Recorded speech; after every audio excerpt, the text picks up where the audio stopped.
Welcome to the open discussions sessions called DO of the annual FICIL High Council.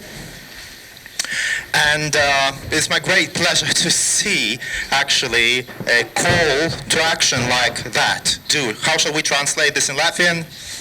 Daram. Yeah, daram. Okay. Dari would mean that somebody else has to do it. Somebody else has to do something. Now, daram means that we're actually in it together. Correct? Good. Now, the thing about do is that if you, in English language, just add a little extra thing, an E, it turns into a Doe, like John Doe or Jane Doe, you know what that means, which essentially is this unidentifiable person in coma, or sometimes worse. So basically there is this choice between do and Doe, eventually, right? And this is the country we care about, and we have three important topics here today to discuss. And I would imagine it wasn't easy to actually pick the topics.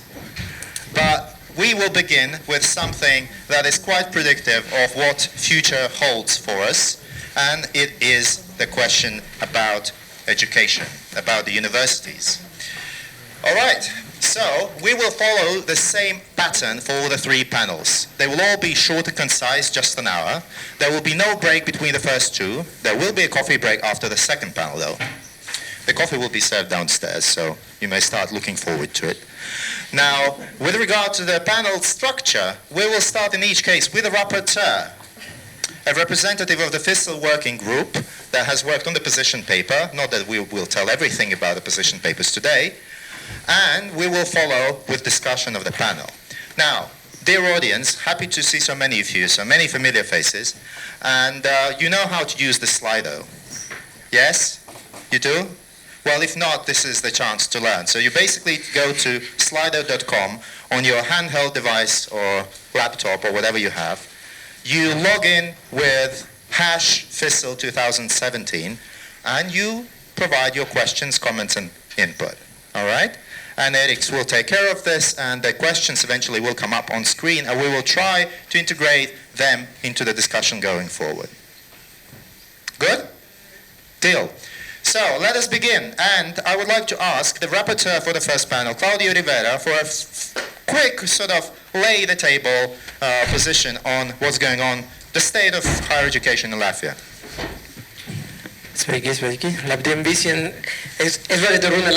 Hello everyone, I could speak Latvian, but I was asked to speak English. In fact, I can speak Latvian. I just wanted to show you that. We have been working for 3 years already in our working group, and besides drinking a lot of coffee and meeting a lot of people around the table actually as well, we have presented 3 position papers. And the last one is already, the draft version is available in our website. And what we actually, from the foreign investors, what we are mainly interested in is that we would like to have an educational system that is adjusted to the strategy of the country. So we want an educational system that actually works for Latvia, right? For Latvian development. We don't say that we have a bad educational system. We actually have a good educational system. I have studied in 2 universities here. I am very happy about it. But if you look at all the ratings, so when we look at middle education, basic education, higher education, we are in the middle of the table. Now, that works for a big country, maybe, but could it work for a country like Latvia that actually needs a knowledge-based economy? We have a lot of growth now coming with the European Union structural funds, etc., but we need a different type of economy that is driven by innovation. And for that, in that regard, we need very good universities. And we need very good schools that actually attract talent. Of course, if we look at some of the indicators we are worried about, according to the World Economic Forum, we are 98 in talent retention. And working with the school, I should tell you, is very hard to keep the best kids in the country. Second, we are 112 in talent attraction, and we are 66 in innovation capacity. We do very good in number of higher educational institutions. We have a lot of them, actually. So we have around 60. UK has 60 universities, just as a side note. Now, if we go, we just did a survey that is the sentiment index.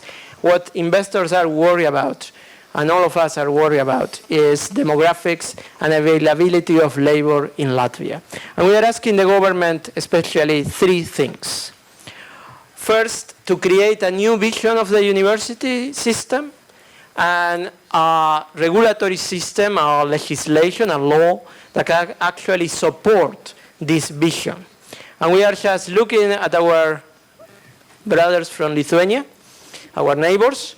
They just are proposing to reduce the number of universities to 4 in order to consolidating and merging universities in order to raise the international recognition of universities. This is just fresh news.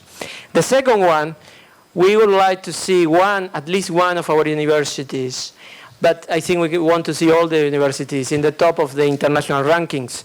At this moment, the best ranked university in Latvia internationally is close to 700. And of course, you can argue that rankings don't say the whole story, but they always say something. And when you have to attract international students and do branding, promotion of the university system, students look at the rankings. So, and even when it doesn't seem fair. The third point that we would like to raise to the government, we see discrepancy in the level of quality across Latvia in the school system. So if you look at the PISA results, so there is difference between schools in Riga and schools outside Riga. We really praise the government, and especially this minister, that is pushing many, many reforms, like the network, Tikla optimization, network optimization, like the difference salary model. So well done, but we need to move faster, I think. We need to move faster on this regard. And we need to try to give to all our kids in all the country the same equal opportunity. So the title of this FICIL is Do, not because we want to impose ministers or university, we want to impose, to give an order, but it's because we believe you can do it. So we believe you can do it because you have done a lot of good things already. So thank you very much. Claudio, thank you very much, and in particular for sticking to the 5-minute agreed. 17 seconds left. Very well done. Please keep, follow suit. I purposefully did not introduce all the panel participants. First of all, you know them, everyone. There are the names here, and there are the name cards. So, without doing that, it is my great pleasure to ask the Minister of Education and Science, Kārlis Šadurskis, to offer his introduction now. What we'll do, I will actually pose a question. Like this central question, I think Claudia already set it up in some ways. Now, what is the vision for the future universities in this country? What should they look like? What are they like? In 5 years from now, perhaps. So, where we want to go? Minister. Okay, thank you. Dear audience, I'll switch to Latvian now probably. No, I will continue a little bit in English. What Claudio said, if you believe you can do it. I'm sorry, I'm a mathematician. I would like to change this phrase a little bit. If you don't believe it, you are not able to do it. It's similar, but not just the same. Tālāk latviski turpināšu. But now I'll switch to English and we'll continue in English. We know exactly what the university should look like in 5, 10, 15 years. At the same time, we know that they will not be that way, the way we see them. It's nice to paint ideal pictures, and we could, identify 4 or 5 priorities with goals and with results that we should achieve, but realistically speaking, we know that there's going to be a huge opposition to what we are trying to do, and I'll explain why. Just one example, we have 17 state universities, 15 private universities. For less than 2 million big nation, it is absurd, and that is not even including the colleges. 2 million nation with the age structure, which is not like a spruce, but like a palm, rather. We just don't have the knowledge. We don't have the knowledge base, and we will not be able to generate this knowledge base in future because we are not exporting it from abroad at the moment, and thus will not be able to ensure that those are proper universities. Just an example, you know how badly we failed with the territorial and administrative reform. We have 119 municipalities in a nation which has less than 2 million population, and there is one municipality that is failing to deliver, so to say, because of its size, and we know how tough it is to consolidate or to amalgamate those municipalities. And similarly, in higher education, consolidation would also be a tough task, so to speak. Just look at what happened with the Riga Psychology University and its reform and restructuring, which paralyzed basically the work of the ministry. So there are sorts of objective reasons, but there are also things that we can done. I'm sorry for interrupting you. I just wanted to promise you that I will ask you a question about the problems, and I will ask you questions about the future activities or the follow-up. That's what I'll have to do. But now I'd like to ask you to focus on those 4 or 5 priorities or the vision for the future universities of Latvia, and then we'll talk about the problems or the barriers or things that are preventing us from achieving that. Well, university without science is not a university, or without research, it's not a university. There should be active researchers or scientists actively working for it to be called a university, for it to be a proper university. And by researchers, I mean researchers of all ages, doctoral students, professors, and the youngsters and up-and-coming scientists, so that we could have a good mix of scientists and researchers who could then sort of further the academic work. The taste of what the science is should be given from the first year, and gradually should be increased, in the following years. And we should, secondly, focus on the areas in which we are good, where we already have good developments, where we already have good tradition, solid base, and areas in which we might potentially do well, and we have those priority scientific areas, and we need to link them up with higher education. Can you give an example? Well, STEM, engineering, sciences. Well, you might say that there's a conflict of interest on me, but we have unfortunately destroyed, the mathematics, which is the very basis or the core of the engineering sciences, life sciences, and so on and so forth. But we've destroyed this, base, and as soon as those older professors retire, we'll not have anyone to continue this work.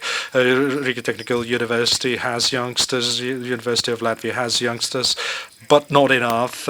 We have some people in IT area, but fundamental sciences lack young researchers. And I don't agree with your sort of conflict of interest interpretation. I think that you're okay talking about this.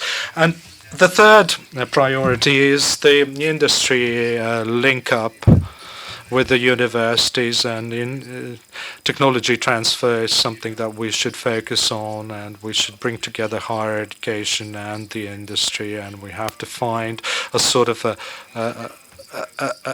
a midway between the science, the pure science, and the applicable science, or applied science rather.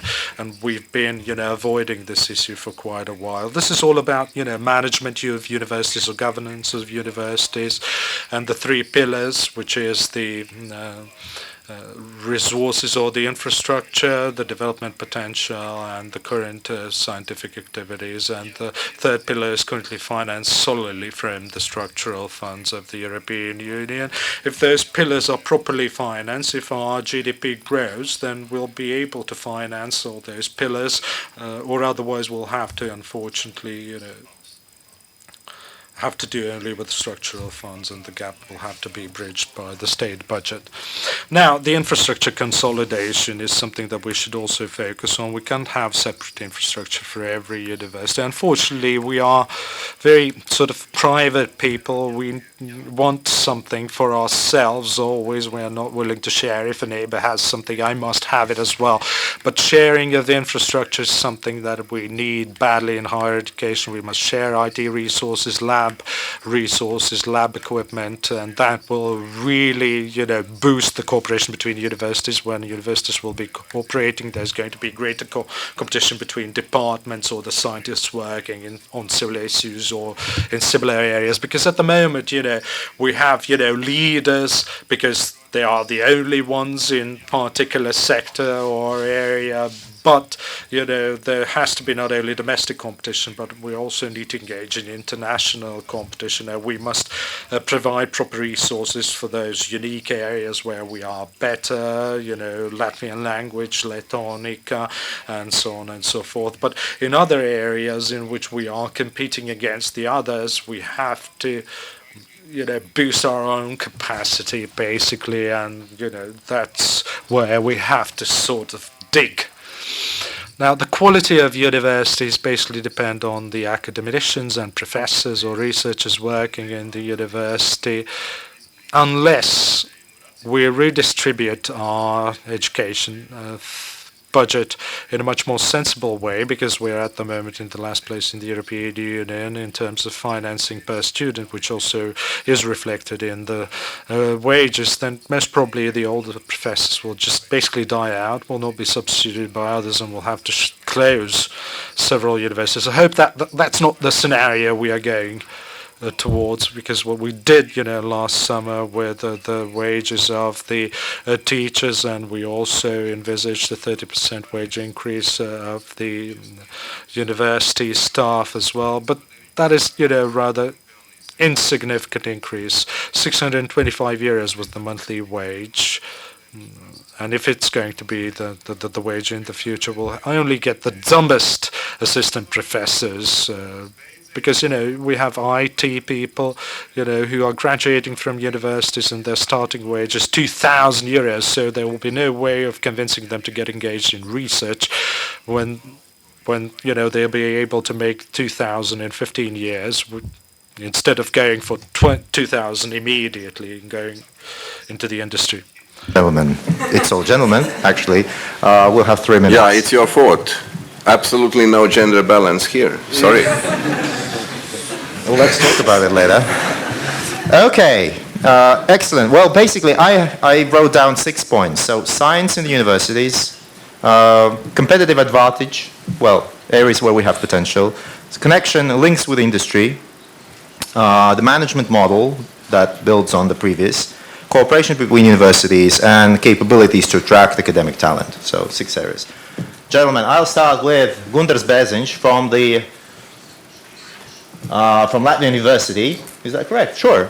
Latvian University. I'm slightly confused. I have 3 panels to handle today, I have to admit. And what's your take on this? Good afternoon, everybody. And my idea of future university, and I completely agree with everything Minister said, because everything is correct. There is no objections about that. Is simply to add one more thing, which is flexibility. And that's, to my opinion, one of the missing links in all this concept, because future is not going to be the same as it was.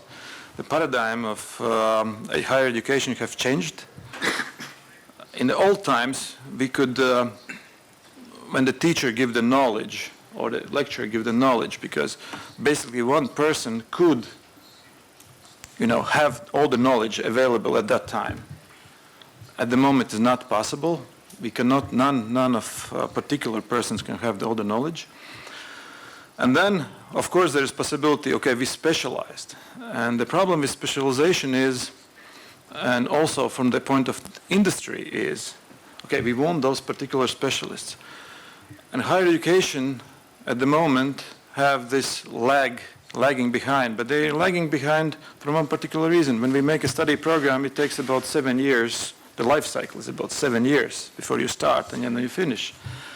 And This is a bit on the problem side Yeah. already, but vision. the vision Can you add some new attributes to the vision as laid out by the minister, or maybe you would like to make some adjustments there? and I came to the point of this adding, the 7-year life cycle basically means the flexibility to adding to that integration of research from the first year of studies, integration of the actual industry problems, university integrated with industry, integrated with research, and university able to adjust the particular needs at that particular moment. And that's how I see is a story for success. Next. What do you need for flexibility, though? Isn't that like a bit on your side of the coin? That's flexibility means we have to switch from the, let's say, process-orientated legislation or regulations to the result-orientated regulations and processes. That's basically my idea, that study money have to be divided by the results, not by the years. The curriculum have to be divided by the competencies gained, not by the process of teaching regulated. Those things have to be changed. So result-orientated more than process-orientated education. Sounds like a mind shift to me as well. Okay. We now move on to Toms Baumanis, Riga Stradiņš University. What's your take on the vision? Thank you. Ladies and gentlemen, it's an honor to be here, and the topic is very important and very difficult. First of all, I represent the Riga Stradiņš University, and I have to start from there because we are coming from a health sector, and health sector together with the education sector or higher education sector are two most expensive public sectors which are not really reformed since 90s. So you may understand and you see what a cost it is to the public. And here today we are talking about the problems which need to be solved. I think that the entities playing in those sectors, they are detached from the market economy. So we need market economy principles in the higher education. And here I may go back to competitiveness. So we really need more international students because they are asking for high quality. We need international faculty, either with the government support or our own. We need competition for state budget study places, because otherwise they are given away like coins on every side and you don't get any return, or you might think you get any return. Second is governance. I think we really need to divide in this future institution between academic decision making and the administrative or management decision making. Those are... It's like in hospitals, right? Whatever, or... Well, there's medical decision making, there's running the institution. Yes, I agree with you. And now we have senates and we have all people talking about everything there, and this is not very efficient. And if I go back to efficiency, I think the law on higher education is the one which really stops many aspects of efficiency in higher education establishments. And yes, I think these future universities, they need councils which have representatives from businesses, from real outside world, because it seems sometimes that the academic institution lives on their own. So that is really where I would hope we can look at. If you look at our societies, we sort of talk much about the knowledge economy, and the knowledge economy has a triangle of higher education, research, technology, and businesses. If we want to have success for higher education establishments, we need to break down barriers which exist between those three. And there are many barriers. And first of all, if we may have human capital floating from one to another, it will really add value at some point. But there are legal and administrative and others. In practical terms, for example, we can have combined job descriptions for both scientific and academic results, and even good and even better if we can have some business-related outputs into that job description. In practical terms, we have to look at those future universities where the study programs have economy of scale. You cannot compare study program with 5 students and 3,000 students. This is a different story. And Okay, there are Tom. many more things I would be happy to mention here. I think you slightly shifted into discussing the solutions already, but on vision, did I hear it correctly from a vice rector of a major university that we sort of need a new law or a different law? Okay, that's part of the vision, it's part of the regulatory environment. Good, happy to hear that. Now, let us move to another major university, Riga Technical University. Artur Seps, please, your take on the vision, and please try to stick to what we want to get to, and we'll discuss everything else later. Okay, fine. I will try to. Firstly, I would like to say that a lot has been said before. How do we see our universities and what should be done within them? But I have to admit that there are a few things we should look beside this in the bigger scope. And if we're talking about the laws, not going into deep any different procurement and other things, we know that in Latvia we do actually have two laws: higher education law and science law, and that is the first thing that contradicts the system in general. Afterwards, if we talk about the reform of higher education system and consolidation in general, I recently read the OECD report that they provided to the Lithuanian before they reorganization of higher education institutions, and they actually said that on average in OECD countries they have one university per 10,000 students. So actually by easily counting we understand that there might be just 8 higher education institutions by this because we have 80,000 Artur, students. is that the vision? That might be 8 universities in Latvia in 10 That might years' be time? too much. That might be too much, yes. 8 too much? Or 5 years too much? No, I'm saying that approximately 8 would be fine for Latvia if we take into account average OECD accountings. I believe that there might be correct. There are too much, not even taking into account number of colleges and so on. Additionally, if we look about the big picture, there are a few additional things. Currently, we have a lot of universities and they are under different ministries. And I believe that as well is a crucial thing. If we want to consolidate and look on the system as a one joint system, we should put them underneath one ministry. So afterwards, you can really introduce reforms. And So centralize. Ooh, post-Soviet maybe, experience. maybe. Okay.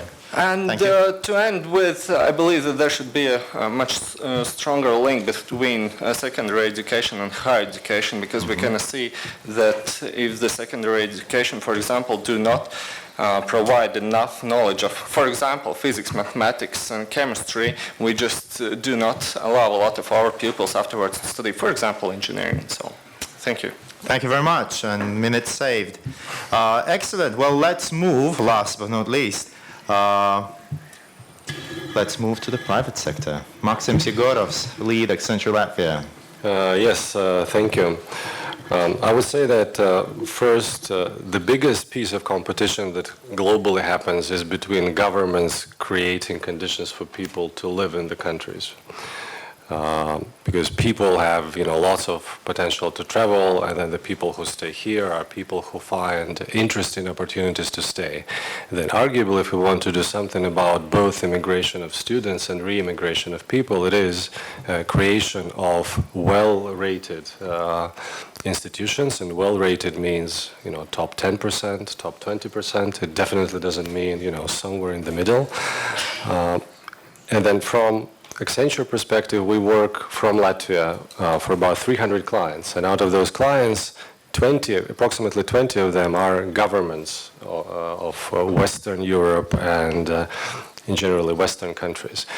And whenever we implement an IT solution, there is always a big reform behind it, and typically IT solution is the simpler part of the reform. And then on one side, it is pretty clear that Latvia has done a great job since 1991, and we've implemented great, bureaucratic government processes.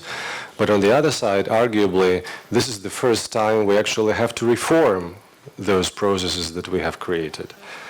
And there's absolutely no way for us forward without learning how to reform stuff. Because if we should have, I wouldn't even say 8, it's probably between 3 and 5 strong institutions. It is 3 and 5. Until we get to that point, nothing will change. We've been inviting over the last 12 months professors from Europe and from the States. And to read a lecture here in Riga, right, on IT topics. And I was asking, many different questions, but, there was one question I was asking to all of them. What is the size of the class that you teach, right? And those class sizes, they're just humongous for us, right? This is like 500 folks, 800 folks, right? So this guy from Brussels... is that a good thing, though? It is a sign of the industrialization. I don't. So there are pluses and minuses to that, but if we have strong institutions which are at top of ratings in Europe, and we compete with them, and our kids choose, to stay here or go away, and these guys are able to produce strong results with 800 students in the class, they will pay. They will pay totally different salary to their professors. They will lure away our professors. So basically what we need to do, we need to create institutions which compete at least in the Baltics. We need to have institutions which compete, just like the Swedish school, for students in the Baltics, at least, but preferably in Europe, right? Because otherwise it simply will not work, because all of this competition is just simply global. Thank you. So far, no other speaker except for Claudia had mentioned in a major way this international competition. Thank you for that. So more capable, perhaps larger, more competitive higher education institutions in this country. Okay, good. Claudia, any reactions to that? My first reaction is like that we all agree what we have. Well, excellent. We all agree what we want, right? So, and I think that is a good starting point, right? And then... where are those people who disagree, right? We are getting there. So I am pretty fresh in this business, yeah, so to answer completely to that question. But we are proposing from the Foreign Investor Council to create a task force that actually is what the Lithuanian government has done in order to help break those barriers that have been mentioned that are there and resist the change in a way. That task force should have looking at other structural reforms. I come from Argentina where we are reforming all the time, so I sort of have some experience on that. And it comes from, do we have the right resources? I believe we do actually. So of course we always need more money, but we have money for education here. Do we have the right motivation in the people and the right mindset? And probably that's the most difficult part. Do we have the right people? And here is where my perception, with all my due respect to my colleagues, but sometimes we don't have the professor for the program we offer. And this is something we need to do a sort of reality check. And fourth, I think the minister can answer better, do we have the political will to do it? But a task force can help to actually walk the talk. Yeah. Claudio, I'm a strategic planner. It's one of, let's say, my modus operandi. So you can lead the task force, yeah? Wait a minute. Now, what you just did is very common. We basically start discussing the solutions before we have fully discussed the problem. Okay. The nature of the problem, because the analysis of problems, in my belief, is actually the key to actually designing good solutions. Now, on that, we have agreement on vision, and that is important, to have the noses roughly in the same direction, right? Quoting Brunis Rubis. Good. Now, what's the problem? What prevents that from happening? Let's switch into diagnostic mode, okay? And I'll actually start with the minister again. If we can very, very quickly say what you believe are the key roadblocks, bottlenecks, which if we remove them would allow us to realize this vision. Practical things which are doable. What are the roadblocks? Yeah, thank you. Good question. Poor answer. Unfortunately, we don't have one bottleneck. Give me top three. We have a lot of them. And if we read our media, they are focused on problems what we have in all stages of education, starting with kindergarten and finishing with I don't know what. So really we are focusing on problems. And there is no intermediate phase when we try to analyze what are initial problems, what are derived problems, and with what we have to start. Because we are just missing this stage, and then we immediately are going to setting goals. And it's absolutely easy. Modern universities with modern infrastructure, one goal. Excellent academic personnel, second goal. And third, real ties with industry, real cooperation between everything, competition in a worldwide and so on. And there's a natural question, how to reach this? Well, that's the last question, isn't it? That's why I'm asking what the problem is. Let's concentrate. Let's choose one of those goals and talk about that. Okay. Which would you like to choose? Academic personnel? No. All of them are absolutely necessary. Right. And all of them are absolutely crucial, without what we are not able to achieve other goals. So we are missing money. We have very small distributed structure. We have no excellence centers enough as we need to have. For instance, we have Stockholm School of Economics, excellent, but we don't have excellence center in IT sphere. An excellent university what are able to attract students of even rich and wealthy countries to come and to achieve excellence here. And if you are looking on a, have you observed how water is boiling? It's always starting from 1, 2, 3 points where those bubbles appear, and in some time all the kettle is boiling. So we have those excellence centers. For instance, if we look on state-governed universities and private higher educational establishments, why don't we have one absolutely excellent private school with good, costly education? Why not? Why don't we? Why not? Why don't we? Because now in this splitted situation with governmental and private schools, actually both parts sometimes live as parasites. But if we are able to concentrate our private means for really excellent school, where everyone will be, who has something here in the brain, will be participating and ready to pay or fight for stipends or so to achieve them. Then the next is governmental segment. Okay. And the last one, what probably with the time run will disappear, are those who are going to, I'll say in Latvian, kaktu kantori, just to achieve their diplomas. Okay, Minister, what I hear from this is, and this is my take on it, is that maybe it's not just we are don't have the money, but maybe the money we have, due to some parasitical reasons or some other incentives which are misaligned, is not going to the right place. And if we focus those flows, perhaps we could have more excellence, perhaps. Okay, let me ask everybody else in the same sequence as we spoke, okay? Jumping over the Minister. So, diagnose, please, the key bottleneck, what prevents this vision from coming true?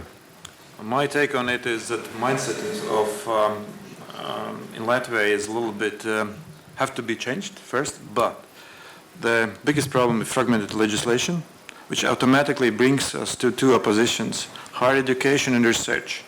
Two laws, and the people in these two areas are opposite, and there is no common agreement in Latvia based on that. Second opposition is between localized education systems. That means every region have to have their own university, which is country politics. Let's stop here. I'll just rephrase. So the first thing you said is basically legislation and mindset. Well, but doesn't legislation reflect the mindset of the past days? Yeah. Okay. I agree. Second thing, vested interests on the regional level and also the local vested interests. Yeah. Okay. That's the second one, and we don't have a common agreement in Latvia on that one. And third one, we don't have a common agreement is on who is going to coordinate it. Almost each ministry have their own university. Almost. Well, that's vested interest again. Yeah. Okay. So, and until those basic issues will not be resolved, it will be very difficult to reach any kind of further movement on the So issue. old laws and lots of vested interests. Thank you. Toms, your take on the key problem. I have to defend myself. May I? Well, we of course are from different ministry, but we have international students, we have net profit and all of that. I mean, what about you guys? Everything's okay in our ministry. Okay. We have annual accrued net profit in 5 years, 5 million point 4 every year. So I think we can manage ourselves. But coming back to stumbling blocks, I think the main problem is weak institutions. Weak public higher education entities. They are not able to live through, to sustain themselves. They are on the EU fund money all the time, and they are looking towards the government. We need to release the power of those entities and allow them to flourish, and there are a number of ways of doing it. For example, money follows the student when it comes to distribution of public study places. The second one is, I'm not going to be popular here. I think the main problem to this extent is autonomy of public higher education players. What it means that there is a group of people who elect somebody from the inner circle. And after 5 years again, you elect somebody from the inner circle. So too much autonomy. Well, if you look back at the old city policies in Greece, you have seen what happened with them. So I think there needs to be stimulus for merging and working together, and these are financial stimulus, and ministry can do more on that. So you're saying that basically these are like semi-oligarchic structures, right? Yeah, why not? Okay, so basically what you said, weak institutions, I would like to challenge you here. Well, isn't that so that as long as it's profitable to be weak, you're going to be weak? If the money is being distributed because you're weak rather than strong, If you are able to that's in a sense survive what you're being saying. weak, Well, the until big you are money is able to coming, survive yes. being weak, you Right. will be weak. Because to be strong, it's very difficult and costly. And it's not profitable, And not profitable, at sure. least not in the short term. Well, But you will stop if we giving the look money. on added value for private educational establishment, the most profitable is kindergarten, and the less profitable is doctoral studies. But Minister, if we allow the universities to slowly die, the ones that are really going to suffer are the students and the economy. So it's not the people that are conducting those universities. Do you propose let them die fast? Okay, well, this is getting out of hand. I have to allow Arturs to comment on the bottleneck. Actually, you were saying, yes, that's true, we can have, all of us have the same vision, but where are those ones who are against? Actually, I believe the question is such, we all have the same vision until it actually concerns me. We have seen this in actually practical life. The thing is such that no stimulus, either financial or others, will really help higher education institutions to merge or something to consolidate and so on. Because Riga Technical University actually has some great example with the Maritime Academy. We had a possibility to attract 4 additional millions of euro. That doesn't help us to persuade other higher education institutions. I actually believe that we do have to have a plan and really know how to implement it without any further discussions with all the stakeholders and so on. We have to create a plan and afterwards strongly implement it. And if the minister asks, should we let some of the players die fast, I would say yes. Let's.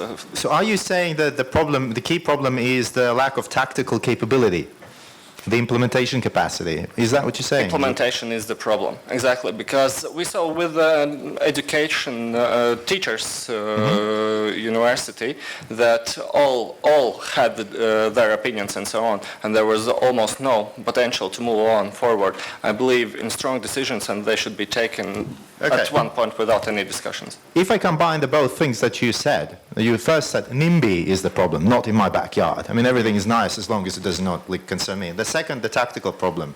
So is the key stumbling block that we have not learned how to deal with implementing tough reforms, basically implementing them. Precise. Okay. So, Maxim, your take on the bottlenecks, and let's move to action.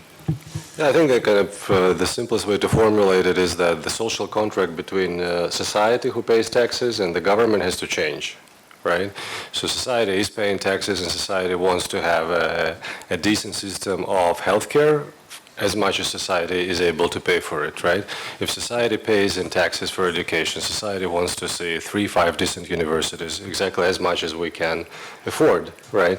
But then if I see, IT classroom full of, 50 students, and I know that, if we go to Denmark, this type of a classroom will be 500 students, something is wrong there. Mm-hmm. Right? So I guess in the end of the day, this is the ultimate thing. And then what types of models work in Latvia? Mainly it is the type of Air Baltic model, Accenture model, where you have international market. There's no discussion about, only educating Latvian people for Latvia. Forget about it. There is an international team, and key experts are internationally recruited. So if you have a great guy in Latvia, you recruit the great guy from Latvia. If it is from Malta, you recruit it from Malta, right? That means you have to be able to pay a European compensation, right?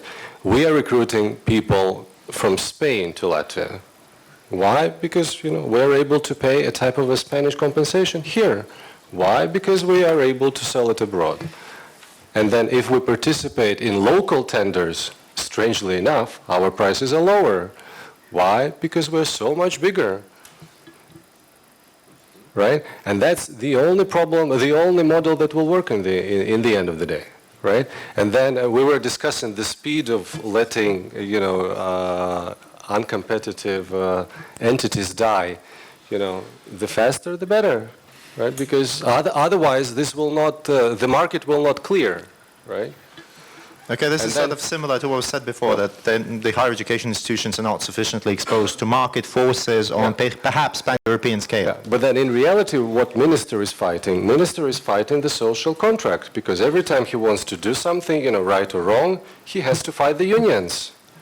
And everything is stopped by vested interest in unions. This so is the interest groups. Yeah, this is as basic as that. For whom today is perhaps better than unknown tomorrow. Yes, because we've seen banks restructure in Latvia. We've seen all of the other companies restructure, decrease personnel, etc., etc. All of this somehow happened, right? But when we want to decrease the amount of teachers, it doesn't. We have more teachers per kid than Germany has. It just doesn't happen. Okay. Okay, gentlemen, I will ask you the last question. We'll go around. We'll do a tour de table. And that will be like, give me one action which is realistic to implement, which brings us forward with reaching the vision we sort of agreed upon. But first, while you think about it, let me do a quick shotgun sort of approach, if you could answer really, really quickly some of the questions from the Slido. I'll start with a question to the Minister. Minister, how many higher education institutions should be in Latvia? Number. If you can. Please. Well, let's focus on those who are competing in the same field. I am not speaking about Mākslas Akadēmija, Mūzikas Akadēmija, Kultūras Akadēmija. They have their segment. Mm-hmm. 2 or 3. 2 or 3 universities? Except them, what I mentioned. 6. 6, maybe 7. Thank you. Thank you very much. I'm happy. Okay, investors. Who is investor at the table? Okay.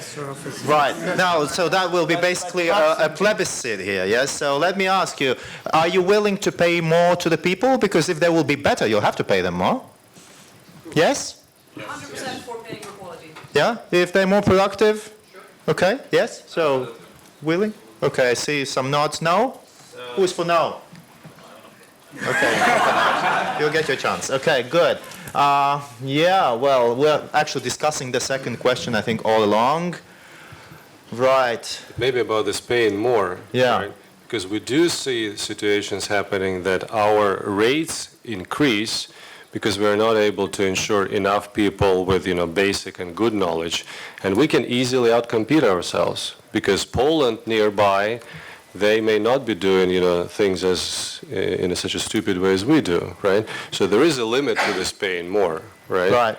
And then there is Lithuania nearby who will get down to 3 to 5 universities, right? So Maybe. there is always this, European, at least European level competition for that. Sure. May I add to Maxim's? Please. It's very important point. You work in the private sector and you know what the global market is. The difference or the problem is that the higher education organizations, they don't live in a global market. But higher education is global commodity nowadays. Okay. There is a global market also for higher education. Gentlemen, let's focus now. Now I ask you this final roundtable of the question. Give me one practical, actionable thing that would bring us closer. You'll be the last. Yeah. So one thing that would bring us forward with the vision, given the stumbling blocks you have described. Ideally, you should provide an answer to the stumbling block that you mentioned. Now, let me start from the other end this time. So, Arturs, what would be the action? One thing. Yes, something that you're actually willing yourself to do as well. Something to do. I don't know whether I will be able to do it right now, but one thing is cancel the decision of the Cabinet of Ministers that there won't be any consolidation until 2020. Okay. Thank you so much. Please make it real.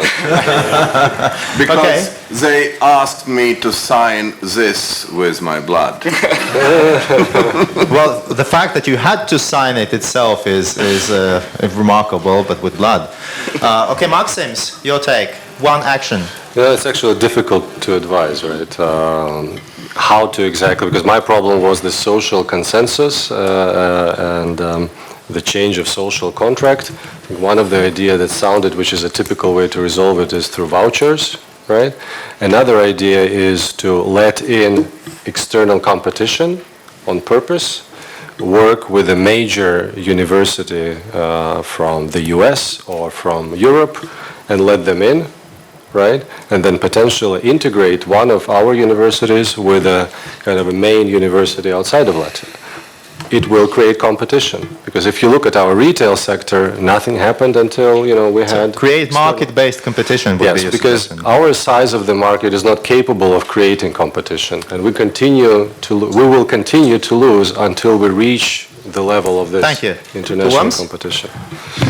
Two things. The first is we would really hope to have university councils in place, at least in RSU case, because we want to engage more with stakeholders locally and internationally. And second is we still hope... How would that help? I mean, with all the NIMBY and all that stuff we talked about, how would that help? Well, we will separate the academic stuff from the business organizational development stuff and decision making, and it will allow us to proceed quicker, to develop, to reach our objectives quicker. All right. And the second thing is I really hope there will be a day when the financial scheme from the ministry will change and that the principle of competition will be introduced, meaning that the money follows the client principle. Every student is getting financing when he or she enters one of those 3 or 4 or 6 or 7 organizations. Thank you. Thank you. Kunders? My suggestion would be, I could not do it, but my suggestion would be the one higher education and scientific law, which will boil up, if really the process would start, it will boil up all the system, and suddenly everybody would be interested in some kind of solution or against it, but it will definitely disturb the status quo. Excellent. Well, given that some ministers in the past and perhaps in the future will be the professors of the Latvian University, why don't you start at home? All right, that's an excellent suggestion. Not quite clear how to go about that, Claudio, and I will ask the minister to conclude. So, an action. I have to choose one. I am struggling between 3, but I will pick one. You have a minute. If you can propose them in 1 minute. I fully endorse Gundar's. New law. A new law. New singular law. I fully endorse that. Okay. And the second one, if I could be the minister today, I would challenge the 3 largest universities. I was offered a special and very interesting incentive to the one that achieve the top 400 during the next 2 years or 3 years. So to offer a very good that they can actually show what an ideal university look like. Like what? And let them compete. Like what? Offer what? I mean, there's 3 people from 3 major Well, universities. you didn't pay for that to me today, so I would need to think on that incentive, but Okay, incentive. could I leave it? What's the third thing? Sorry? The third thing, you said you have 3? The third thing, I fully agree with Artur. Oh, thank you. About the protocol. Minister, what would be the top thing you would do to address Shall you these give me challenges? 1.5 minutes? Please. Okay. I think absolutely crucial thing was what Gundar said. Changing legislation from process-oriented to results-oriented. And this is impossible without social contract with society. Because now, unfortunately, if education is state-financed, then the opinion is that this is free of charge. And if this is free of charge, and I'm receiving something what I'm not paying for, I am more or less satisfied with poor quality. To understand that everything costs money, and good education costs even more money. And somehow we all are paying on that. And then we maybe will be able to overcome a crucial obstacle that money is following a student. Is that an action that you would actually propose? This is absolutely stupid principle, but unfortunately we have not invented anything better yet. But for inventing better, if money follows the quality, there must be changing of our way of thinking. What is the benefit of excellent education, and how we are able, all nation is able to agree that we are paying for that. And then we are able to come to normal legislation, what was mentioned here, one single law for higher education and to join augstskolu likumu un zinātniskās darbības likumu. But to join it on normal and rational basis, our thinking must be different, not to make a new legislation for me to be comfortable there. And don't change anything in my way of life, but goal-oriented. Joining this legislation. Minister, well, ministers have a special job and they get asked special questions. Yes, well, yeah, been there and done that. Essentially, you have 1.5 years max, right? Well, a bit less than that to do some of these things. Now, which one would you do? Like, what would be the primary thing of the ones that you mentioned? Regarding higher education, now our first goal is to improve our evaluation system, and we are on the way to that. Invest in human capital, working on new programs, because we will have a large majority of programs to be evaluated in 2019. We have to prepare and to go from our segmented 900 programs to approximately 600. This is the first focus. Okay. Quality assessment system. What would be real quality assessment system, not assessment how nice I may write good phrases regarding my program. Thank you, Minister. Good luck with that. I hope you had some fun. Unfortunately, we have to stop here. Let us give a hand to the panelists.